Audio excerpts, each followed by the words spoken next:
Russiagate and WikiLeaks, Julian Assange. I'm Randy Credico.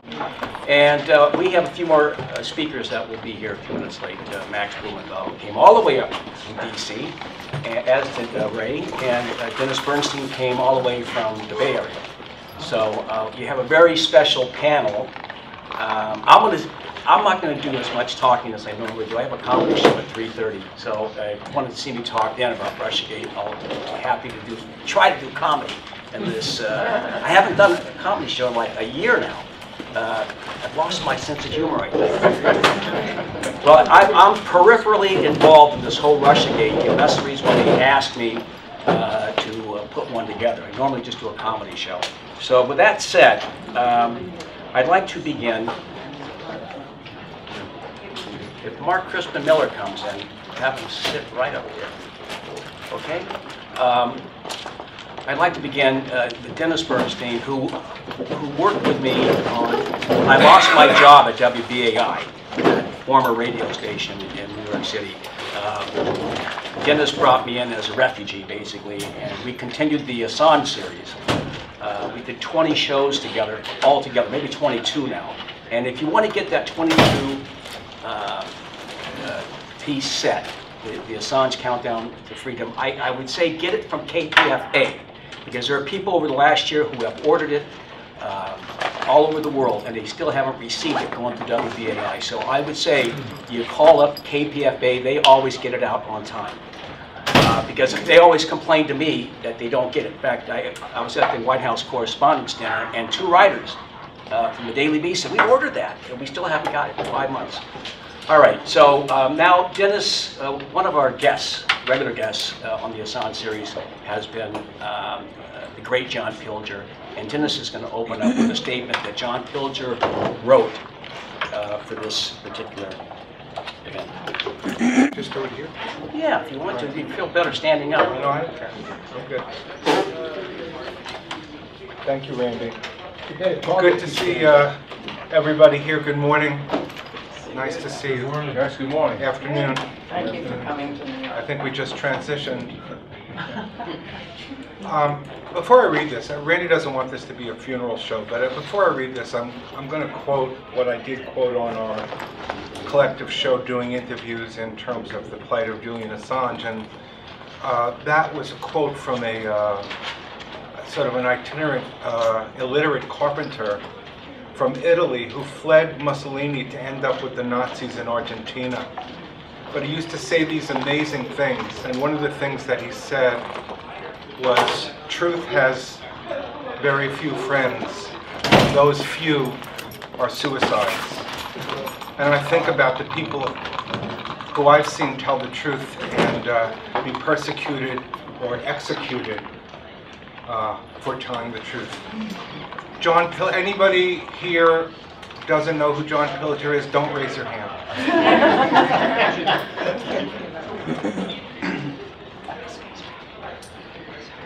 This is from John Pilger coming from Australia. He couldn't make it.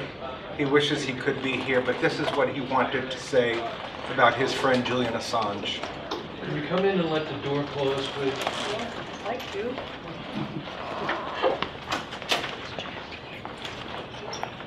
There is a silence among many who call themselves left. The silence is Julian Assange.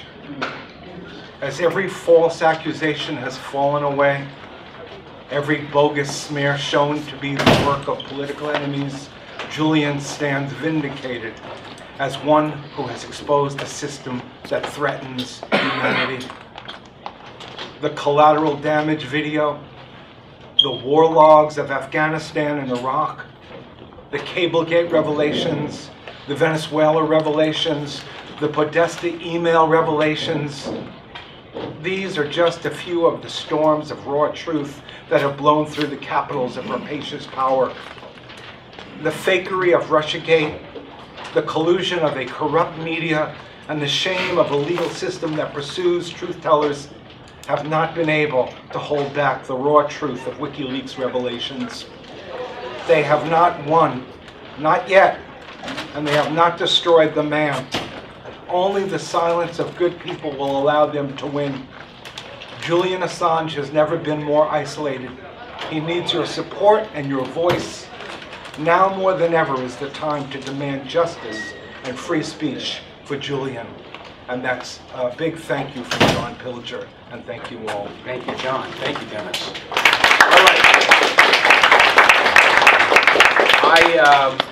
I am a friend of Assange. I've been in the embassy 3 times, and I've reported for Dennis in London. The last time I saw him was in November 7th, and I got to tell you, he is such a brilliant individual, and he is in a room about 1/3 this size. That's it. And he's been there without sunlight, and he continues to pump out stuff until last month. They shut him off. I think like 60 days now he's been shut off since March 27th. But I know that he listened to the show all the time, always gave me, when Dennis and I were doing the shows together, recommendations for music, you know, and things like that. Really, he was actively involved in it. And he did the show three times altogether. Now, one of his favorite guests was one of the guests 2 or 3 times, and that is Ray McGovern. And Ray McGovern also, since I'm dedicating this show to Robert Knight, the great Robert Knight, he was a friend of Ray and Dennis. I get choked up. So I'm turning it to you. To me? Yes. Okay.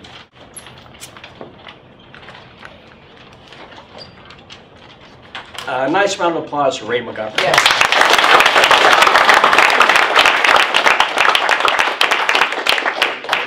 Is this working? Yeah, it's just from the camera. Yeah, it's not for sound. It's only for... Oh, okay. Yeah. So I have no mic. I just speak No, out. no, All right, you're good.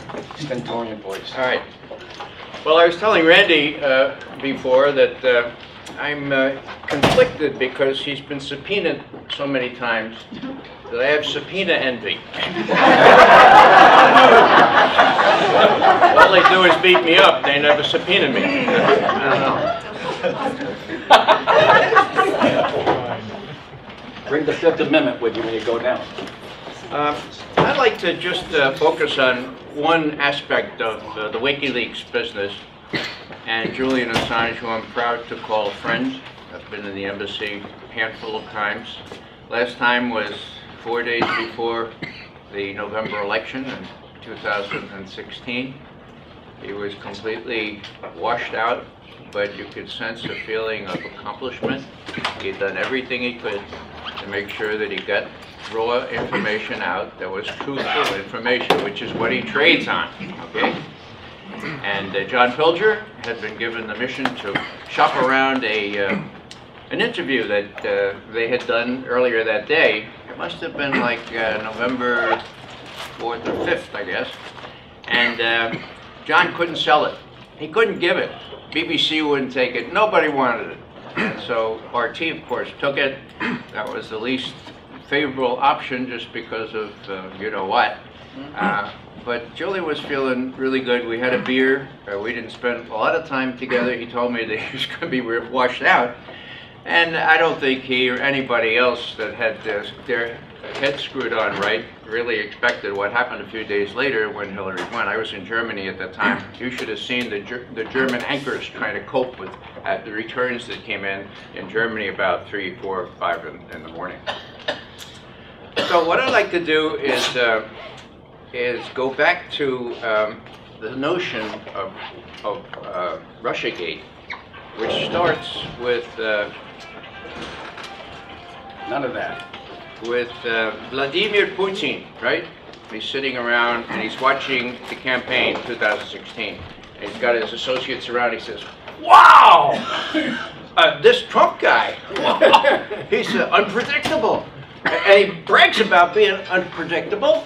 And he lashes out at the slightest offense or slight. "Oh man, this is going to be really fun. This is just the guy I want across the ocean with his fingers on the nuclear codes. So do everything you can. Please help him win, because this is going to be really fun."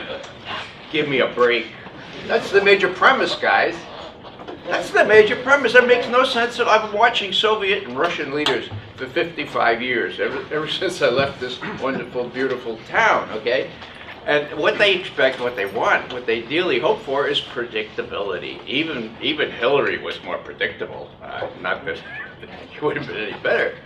But so the whole premise falls if you look at it. The other thing, of course, is that Hillary was a shoo-in. She was going to win. I mean, almost everybody thought she was going to win. So what percentage is there in the head of Russia saying, you know, she's going to win, but, you know, let's just for fun, let's hack into the DNC and see what we can find, you know, and this is going to be good, that'll be fun, and then she'll be even more angry with me, and we'll have to live with that, but yeah, that's going to be fun. That doesn't make any sense either.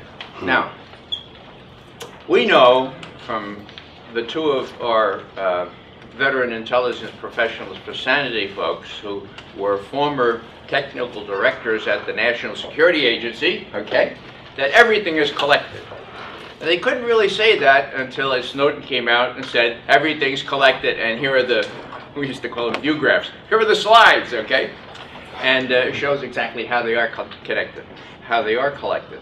So the business about NSA not being able to find the hack, the Russian hack. Yeah, thanks for laughing. Down in Washington, nobody laughs. They can't find it, they can't find it. Keep looking, Bob Mueller, keep looking. Okay, they can't find it because it's not there, folks. If it were there, they would have it. NSA has everything. NSA has all Hillary's emails, even the ones that she chopped up and tried to destroy. They have everything. So that's one major thing.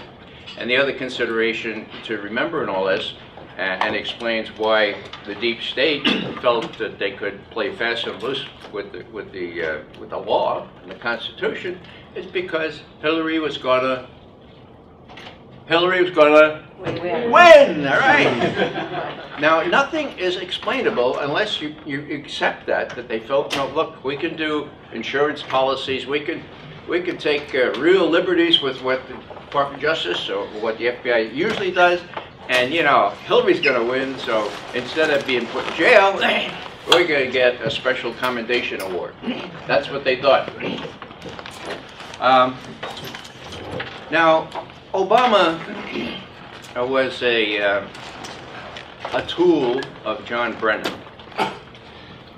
John Brennan was head of the CIA for Obama's second term, and he was his national security advisor for counterterrorism during the first term. There's lots of evidence for that. I won't go into it. Maybe just to say that when the torture report was completed by the Senate Select Committee on Intelligence, Obama tried everything he could, every trick in the trade to prevent it from being published until the new chairman came in, Richard Burr from North Carolina, who the first thing he did, anybody remember? First thing he did was say, now I'm the chair of this committee now, and I recall all the copies of that torture report, all 7,000 pages, and I want them back now, and I want them back now. Okay, now there are, I think, five editions out there. And Gina Haspel, I have in my mind's eye, she was right at the Senate committee, giving her copy right back. So there's supposed to be a copy extant in the Obama files. If they say, Obama, you had a deep six that, he would. He will. So that's a biggie. It's important to know that Obama was a tool of the deep state. He was scared of it. Now, Obama himself was careful because he's a lawyer, right? So on the 18th of January, when he was just about to leave, 2 days away, he made a statement which says, you know, I have to tell you, this is a press briefing. The Russian hack, he didn't go like this, he did the Russian hack. We don't know how it got to WikiLeaks. I mean, the conclusions of the intelligence community on that are inconclusive. His words. Oh, now isn't that neat? So they know about this hack, but they don't have any evidence. And they admit that they don't know how it got to WikiLeaks. And of course, Julian and Craig Murray have both said it was not a hack, it was a leak. And I won't go into the play-by-play on how these two technical directors from NSA have proven from forensic studies that the whole thing is a hoax, that one of the events, one of the intrusions so-called Guccifer 2.0. You know what Guccifer 2.0 is a pseudonym for? John Brennan. Remember where you heard it first. It's going to come out, okay? Let me tell you how we pieced that all together. On June 12th, 2016, Julian Assange announced, I have emails relating to Hillary Clinton and they're just about to be published. Whoa, June 12th. June 14th, CrowdStrike, a very dubious entity doing technical work for the DNC and Hillary, said, we have found corruption. And there are signs that there are Russian intrusions here.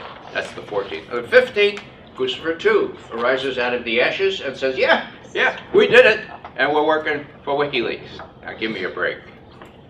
That was never proven.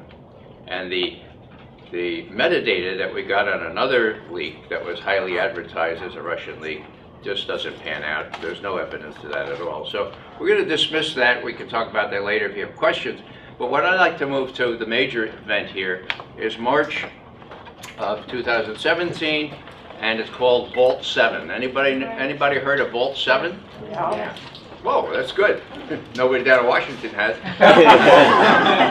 Did you read about it in the New York? Did you read about it in the New York Times? No. Oh, okay. Well, actually, on March 7th, Julian Assange made an announcement, and he said a CIA source, we think it was a contractor that had a conscience, okay, was looking at the cyber offensive tools developed by CIA with the help of NSA and was aghast. And he gave us a treasure trove of information that rivals what Ed Snowden brought out into Hong Kong in how big it is and how important it is. Whoa, that's big, all right? So what happened?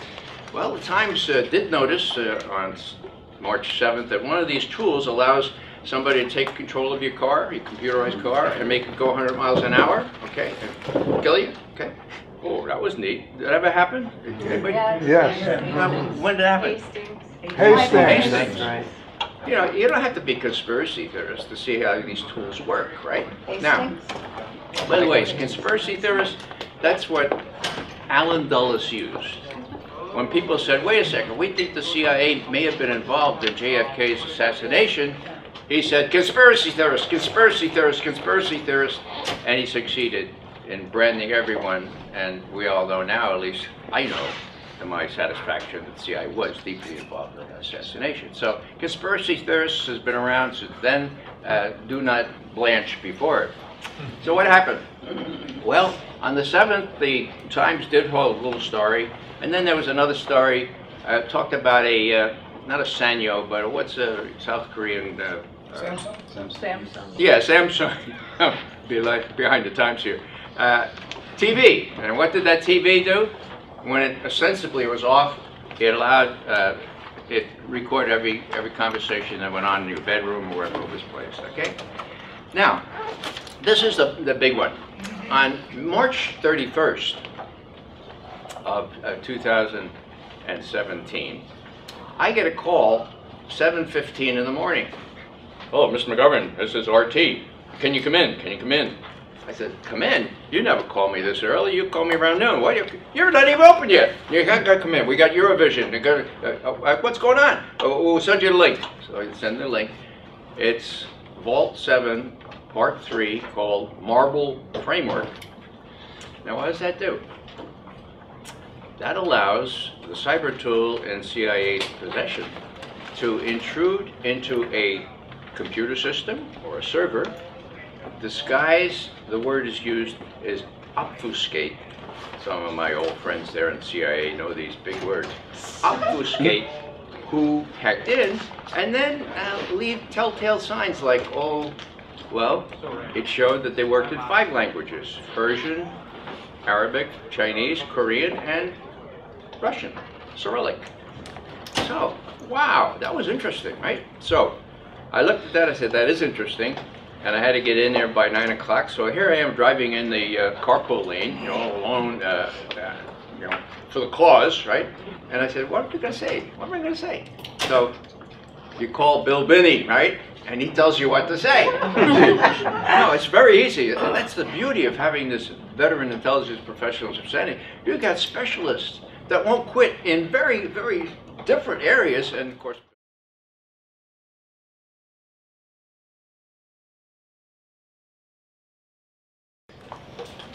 I was there when they started developing this. It's developed by NSA, they're the specialists, but they give it to CIA to do the dirty work, okay? Now, tell them this, right? Vault 7 involves 700 million lines of code. So McGovern says, that sounds like a lot, Bill. Hey, Ray. He says, each line of code costs $25. Can you do multiplication, Ray? Yeah, I can do that math. So we're talking billions of dollars, right? Now, Marble framework was, Bill says, at least 100 or 200 million of those codes. And what did it do? Well, I explained what it did. When that hit the fan, I have to tell you that the Washington Post reporter, Ellen Nakashima, she didn't get the memo. And so she, to her credit, reported on it right away.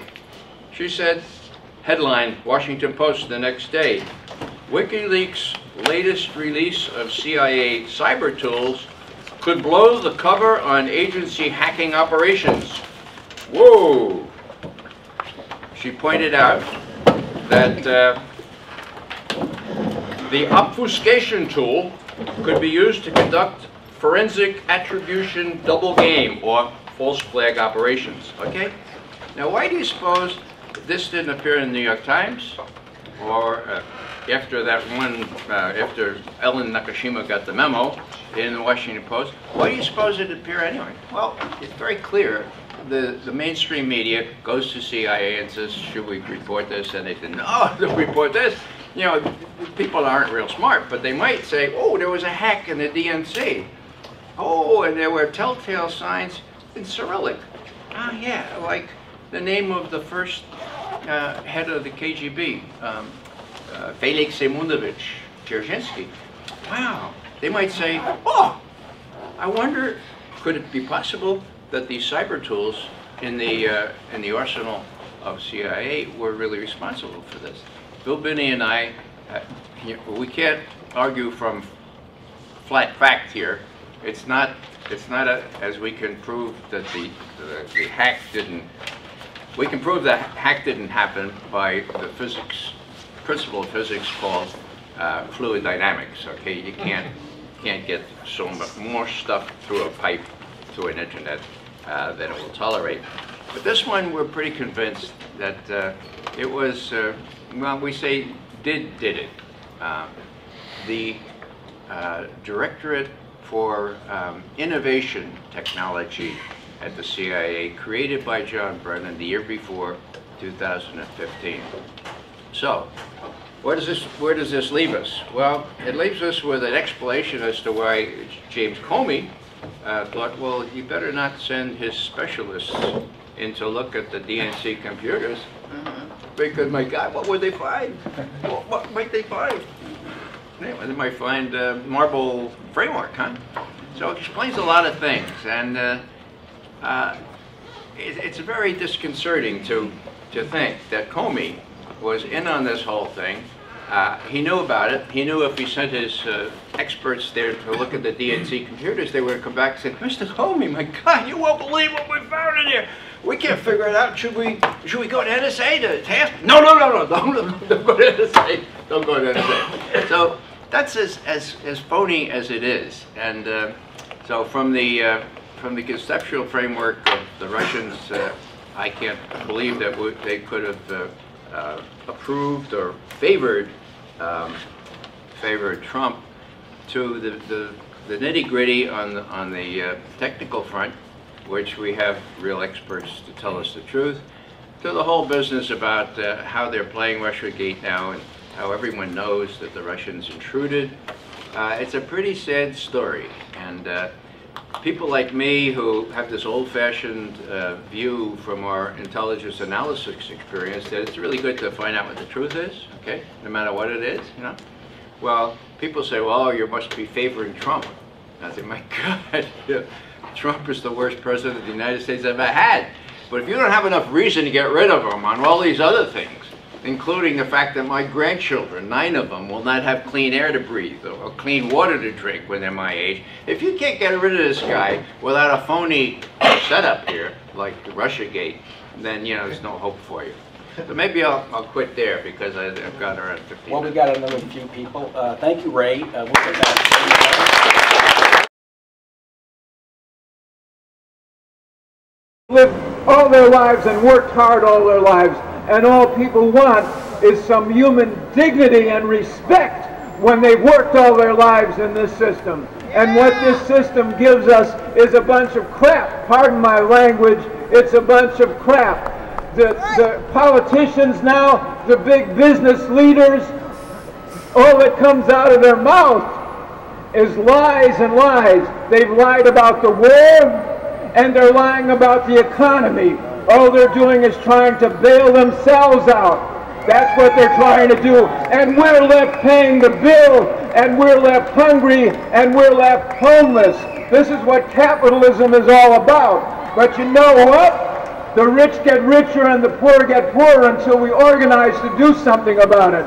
And you know, they have a name for this system, but they forgot one letter. They forgot one letter in the name capitalism, because really the name of this system should be crapitalism.